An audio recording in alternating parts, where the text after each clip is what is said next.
Welcome to Toy Business Unboxed, your gateway to the secrets of the toy industry. Here, Jason Shea, a toy entrepreneur and expert in the field. Every product we develop is really inspired by some of the real life experience that we have with our son.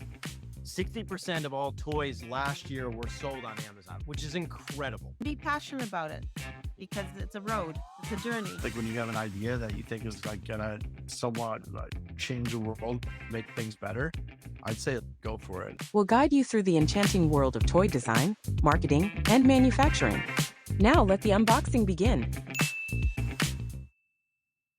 Hi, welcome to another episode of Toy Business Unboxed podcast. Today we have an incredible guest, Colin, the mastermind behind More Fun. Colin didn't just started as a toy inventor; he was also a business fixer and helping companies getting back on their feet. When he encountered a failed toy brick company back in 1997, he saw the potential, and that really started his 25 journey into the educational toy space. And he has tons of experience and tons of story to share with us on today's podcast. Thank you so much for joining us on the episode today, Colin. This is great to be here. I'm looking forward to seeing what happens, and it's quite exciting. I'm retired now, but I have so many memories, and I did so much that was interesting. I hope people enjoy the podcast. Yeah. So first of all, can you just kind of go through you? I know it's 25 years of history, but can you kind of recap on how you first got started and just a couple of the highlight in your careers? Well, when I really work in that, so I became an accountant. And I joined Price Waterhouse, one of the big companies. I learned to pass my exams. They sent me to the Middle East, where, amongst other things, I was arrested and put under house arrest because I had failed to sign the accounts of the National Bank when they'd told me to. They were wrong, which is why I couldn't sign them. I had many adventures out there, and my life seems to have been full of adventures ever since. I also won a huge new client in the Middle East, which was a huge bank, by calling the general manager from the bank vault, where I shouldn't have been able to get in. And he said, if you don't tell anyone, you're going to have the work. So I'm not a conventional guy. I tend to Yeah. do things differently. I I then joined a huge US company, part of a business fixing team, traveling around Europe fixing companies. I learned a lot. It was fascinating. And then I left and joined 20th Century Fox. I loved the film business. I had some amazing adventures there, far too long and complicated for today. Mhm. And then I became a turnaround director under the Price Waterhouse umbrella. I did some national health work, which was stunningly, amazingly incompetent. And then I was sent to a company called Motic. Okay. I don't know who found my name, but Motic were making bricks. And I'm going to start showing things. Here Okay. is Sure. Motic brick. Okay. You'll see that it joins on the side with these little pins. hmm And so they had invented a sort of brick that joined on four sides, and they were in deep trouble. The business really couldn't be fixed, but it was a nice idea. And once I realized it couldn't be fixed, I had this dream in the night that I was going to fix it and start again. I changed from being a chartered accountant to a toy designer in a blink, which was pretty dumb because I really had no idea what I was doing. But I'd had a fantastic childhood with a fixation for construction toys. And I think that's where the inspirations came from. So you asked me in one of the questions what I did to change a failed Motic into a new business called More Fun. I talk too much, so interrupt at any time. I have the gift of the gab, as you've probably noticed. I can talk for hours. But anyway, Motic failed because those little pieces were just too small for kids to put in the bricks. Okay. In fact, there was a report by one of the big toy companies who looked at buying it that was one of the problems. So after a lot of thought, I remember saying to the managing director who joined me and worked on this that, had you ever seen a dice with 1, 2, 3, 4 and no 5, 6? I couldn't see why you had a cube that only joined on four sides. So we made one that joined on all the sides, and we reintroduced the Lego Duplo studs and made it Lego Duplo size. And we made it join on all sides, again with a pin that you pushed in. But it's much bigger for the Much bigger pin, but it did look a bit strange having a yellow pin in all the bricks. That's how we started. And that was one of the first big mistakes I made. I didn't test it with kids until we were ready in production. This was a bit hard for the kids. Then More Fun 2, which was much simpler, but I'll come back to that later. I see. Important thing I'm trying to mention throughout this is, as a part-time mentor for toy companies, I made every mistake imaginable along the way. And I would love to share that experience with young people starting down the road. And I'm not charging for it. They get a day free of my time. Just looking at my notes for a second. Arctic also had some management problems. A big customer that wouldn't pay. There was no way to fix it. I had a fanaticism as a child about Lego and the early bricks that were around. Now, one of the earliest bricks are these, Mhm. which are 2 pins, Oh, okay. Okay. and they're made of rubber, and they're British, and they're pre-war, and they were called mini bricks. And I had a set of them. I still have it. Mini bricks. Oh, okay. And a 2-pin rubber brick. And it had the most wonderful, I can't really show it well here, book of instructions that I loved. And I still have the set. And those were probably made in about 1946, 1947, 1936, 1937. And then I had those. And then I had a set of these, which are Mhm. one of the very first stacking bricks. They don't clip together, but they stacked. Mhm. And that was called Kiddicraft, another British company. All Mhm. right. And Kiddicraft then moved on and they produced another brick, which is quite strange. Okay. Can you verbally describe the brick for our I listener turn as it well? round. You Uh-huh. probably can't see it, but it says patented in UK, Hillary Page product. Now, that was the original 8-studded brick, British design. And then I'm going to show you another one. I've got to find the right one here. And this one says Lego in the back. Okay. It is, shall I say, remarkably similar. Mm. It is so remarkably similar that they actually join. Mm.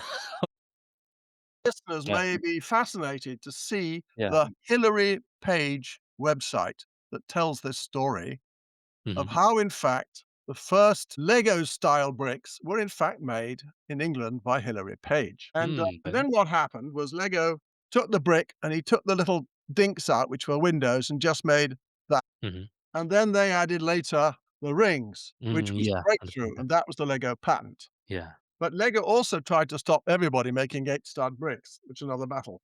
And there were quite a lot of other companies. I have loads of these. This is a East German one making Lego style, but trying to use a different joiner to get round the Lego system. Okay. And then Kiddicraft made these bricks. Okay. This look much Now, one of bigger. the strange things about these bricks, and this is my set from childhood, is you'll see it's exactly the same size as, Okay. but doesn't have the circles in the back. Yeah. I moved on from Kiddicraft to Duplo as a child, but Duplo had that, and you Mhm. could make piles of them. And they had the 4 studs. You could make piles of them. And if you were very lucky, you had some of these. And I remember going to the shop as a child and saying, I want longer ones. I want to make long. They don't make longer ones. Mhm. More Fun makes longer ones. Whoa! That's a really long Okay. one. So Because when I was a child, I wasn't allowed longer ones. And my whole passion was to make what I wanted to play with. And I loved I see. these, and Yeah. what I found out was other people loved them as well, and Mhm. that was, as an accountant, a bit of a surprise. Mhm. And so we then decided to get rid of the little tiny pins, and the bricks would just join with side joiners. Much easier for the young children. Yeah. That's when the business started to go, because Mm. the original ones, it was okay, but they weren't that excited. And then we did a number of things, like we added instructions. And these instructions were the teacher's idea. The bricks exactly fit on the page so that they can put them in the right place. It's exactly, Oh, we call it put-ons. And I that's see. level 1, and then we have level 2, and then we have level 3, I 4, see. 5, and 6. Each one Okay. gets more difficult. Okay. So the same box can be played with by a 3-year-old and a 7-year-old. And the Mhm. kindergartens loved that. I had a school in Scotland who came in the early days to my booth and bought a big set for the school. A set. And I always had adventures. Okay. And I used to wave this at the Lego lawyer when he arrived on the booth. And when their Okay. designers came, we used to have a laugh about it, because the Lego designers used to come and say, Colin, what have you done this year? Because, Uh, look, let's be honest, they invented that. Yeah. And then they invented that. Wow. And then they invented that. Wow. The Lego stuff for the 8-year-olds and 10-year-olds is fantastic. Let's have no question about that. But for the Mhm. young kids, this is not exciting. So what happens? We then added to our joining system a triangle. Now, the advantage of triangles is you can make a circle. Being a toy expert, I'm going to ask you to be the 1 in 100 who gets this answer right. If you look at this, how many colors are there? How many colors are there? 99% get it wrong. If I turn it, Okay. how many colors are there? I see red, blue, and black. You missed purple. Okay, okay, okay, Okay, okay. so can you spin Duplo bricks and make mixed colors? No. The teachers like that kind of stuff. And okay, I do it as a bit of a show. I did say turn it, so I gave you a little hint. You To will. be fair, 99% get that question wrong, but it kind of Yeah, shows what we can do. I So see. where have I got to? Yeah, we had a little bit of hassle from Lego on our booth a couple of times. I can't say too much, but they hadn't got a case and they went away. They didn't like our bricks. And in fact, in Germany, we had to make bricks with extra large studs because they claimed a patent on this size, which eventually they lost in court. And so we could sell everybody the same bricks. So we had to make German packs and Austrian packs with a Mm, different size brick. It was crazy. So what happened then? So these stud bricks were invented in the UK and then they were developed by Lego into Duplo. And I wanted to take that another step. Now, going back to, I lost them. Yeah, these ones. The very original bricks, you'll see these. I called this as a child an upside down brick because you could put the joiners on both sides. So I made this brick. okay, okay, okay. You can put it on a Lego brick and make it upside down. I see. Okay, okay. You can connect. Going, what is so exciting about only building upwards? What happens if I put a brick that has studs everywhere? Mhm. Now, suddenly, there's so much more the child can explore, which all goes back to my frustrations as a child that I couldn't build what I wanted to build. So that's a multi-brick, and we called it High Cube and other things. But unfortunately, that didn't come out till too near COVID. And then COVID was, because I was a school business, was a disaster for us. Everything I did was really a natural development of my childhood and what I'd seen in the market and Motic. So one of the things I claim, cheekily, is that more fun is better than Duplo Lego. So clearly, this is maybe better than that. And I've showed you the circles. Now, You have a dragon too? it fits with Duplo, just squares and triangles. It's Mm, 1,800 pieces. It took my designer a week to make. okay. But I had no idea when I invented it how powerful the squares and triangles are. Of course, being British, we had to make London Bridge. Yeah, I can see And that. so this was now buzzing, and I was selling, and I was having tremendous fun and traveling the world. But why is it better? Well, it's patented, so that helped me to build the business. Yeah, we had copies in China, but they were so badly made you couldn't join them. I I had see. people calling me and saying, "Your bricks don't join." I said, "Well, you didn't buy them from me." And Mm, they'd send me the to them. I said, "Yeah, they're made in China." And yeah. they had wonderful names like Mm, For Fun instead of More Fun, and even Door Fun. Don't really know what Door Fun means, yeah. but they had brain bricks. Yep. And they had bricks with wheels, but no axles. And so we never really bothered about them. I did have a very large customer come to me in Hong Kong once, and he brought me 3 different copies. And he said, "Your bricks are too expensive. I'm going to buy the Chinese copies." Mm, okay. So I said, "There are actually 7. Would you like all the names and addresses?" He said, "Why would you give me that?" I said, "Because if you buy them, your customers will hate you because they don't join." Because in actual fact, Yeah. the technology to Uh, make those 2 join smoothly yeah. took me 3 years and nearly bankrupted me. That is extremely difficult to achieve Mm, smoothly. And they didn't know the technology, so they just didn't work. I see.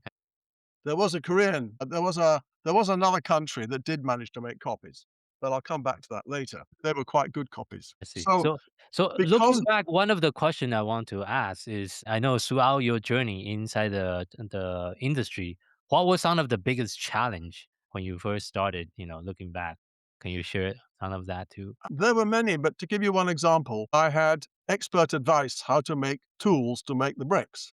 Okay. So we had the drawings and we gave them to the tool maker and we paid him £25,000 and he produced some very pretty looking bricks that didn't join. Okay. And I said, "But they're no good, they don't join." He said, "Well, I've made what's in the drawings. If it doesn't join, that's your problem."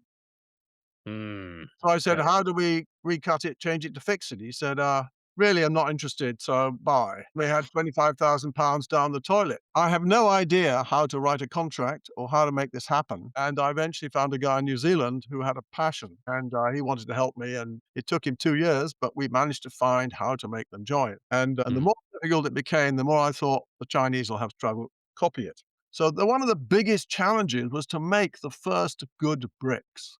that And that can join. took Okay. actually 3 years to get Wha- to market because although we had pretty looking prototypes and with a bit of an angle grinder and a file, I could make them join.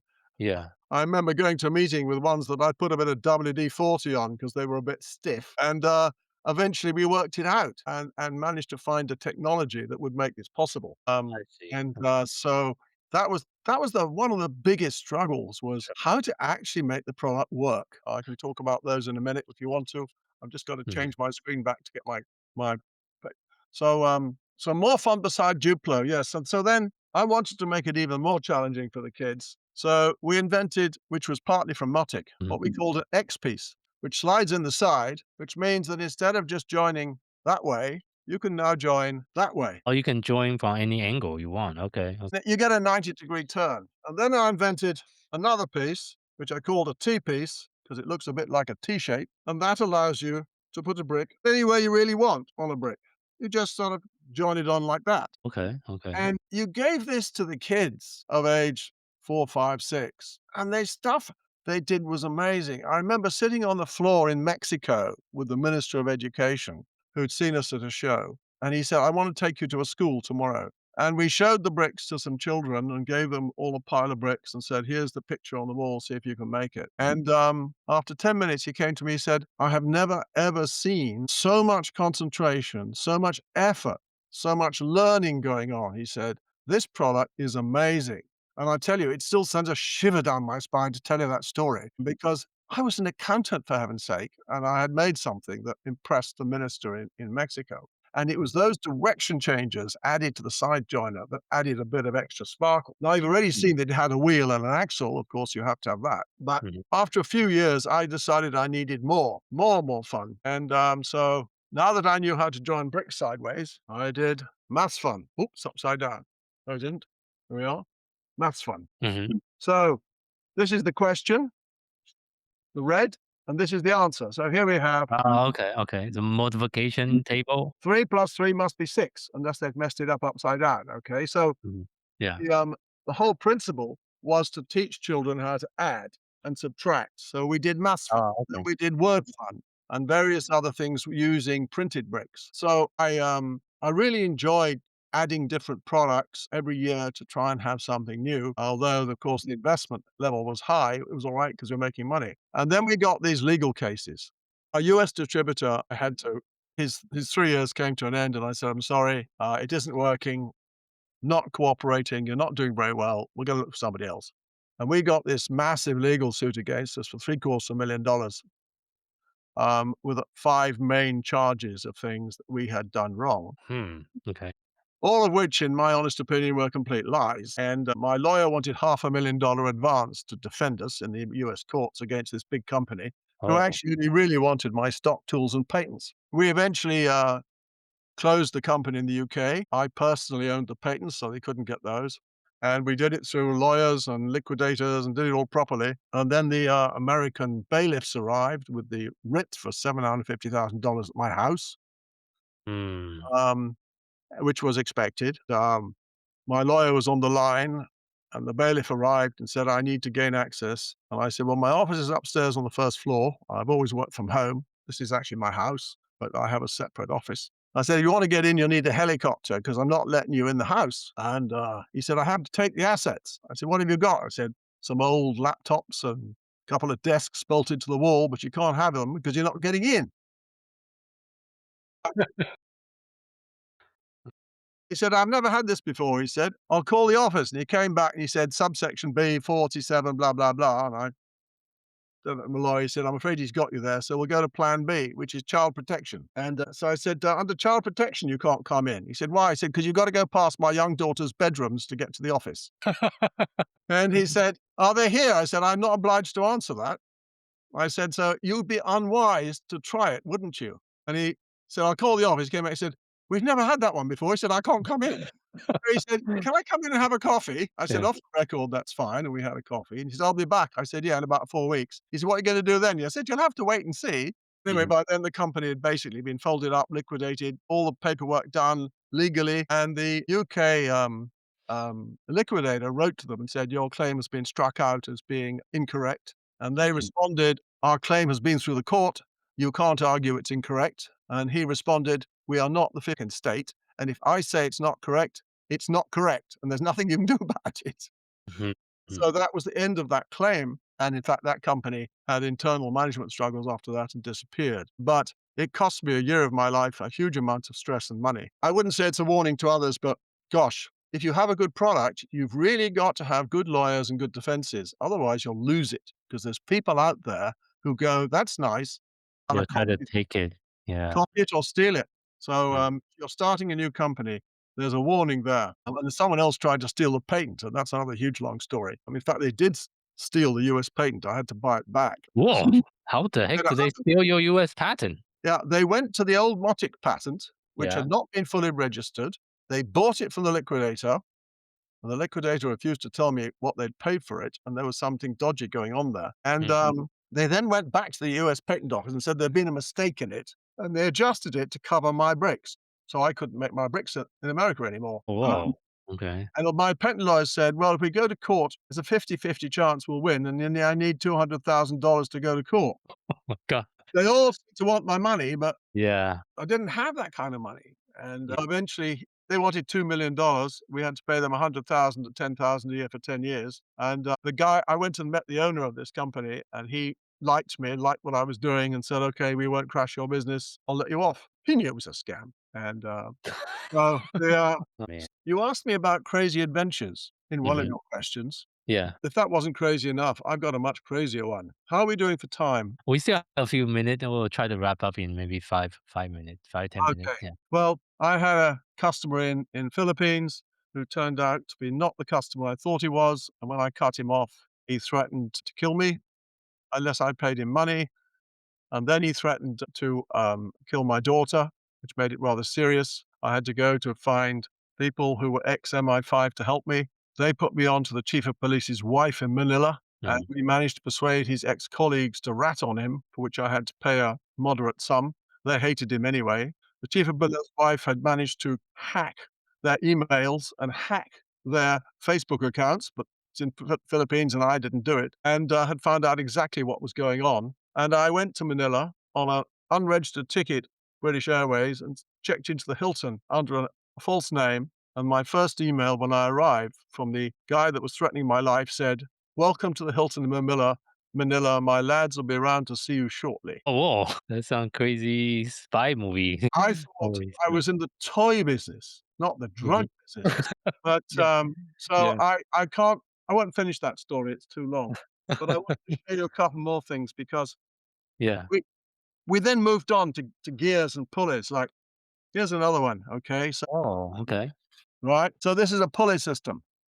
Mhm. So I'd show this to the teacher and say, how do I make this one go a different way to that one? And about 1 in 3 would get it right. Of course, with a chain, you can't do it. But with this one, you just take that off, put it on that way. So now they go opposite directions. Only I've got it stuck. So I didn't put it on properly. So now they're going opposite directions. And the teachers really liked how educational this kind of stuff is. We wrote another thing they liked were these books, which had more instructions in. Beautiful. Mhm. We sold Yeah. tens of thousands of books. And we wrote teacher guides to how to do lesson plans. And we really got involved with the schools towards the end. Then, say, COVID crashed my business. There was a huge amount we did. And just to pick one or two more, yeah, you asked me the proudest moment of my life was the first award I got in 2002, I think. I was invited to the British Awards, Toy Awards dinner and told that I'd entered for construction toys and that I'd won an award. And I was broke at the time and the tickets were very expensive, but we went. And they said, third place construction, blah, blah, blah. Second place construction, blah, blah, blah. First place construction, and it wasn't us, it was Lego. I didn't get a prize. So I'm sitting there, and somebody says, Colin, gotta go up, gotta go up. They gave me Toy of the Year. Okay. Okay. They upgraded it to Toy of the Year, and Yeah. I wept. I was crushed. And you asked me my proudest moment, and I'm proud of that. And I got 36 gold awards in different countries, 6 different countries from my products. And I'm very proud of that. And I've got a new construction toy under construction. I've designed another one. I probably have a partner in Poland, but that may not happen. And so I might be interested in looking for a partner. I only want to be a royalty and commission. I don't want to work anymore. I don't mind designing, but I don't want to be at a desk all day. I'm 73. I've had enough of that.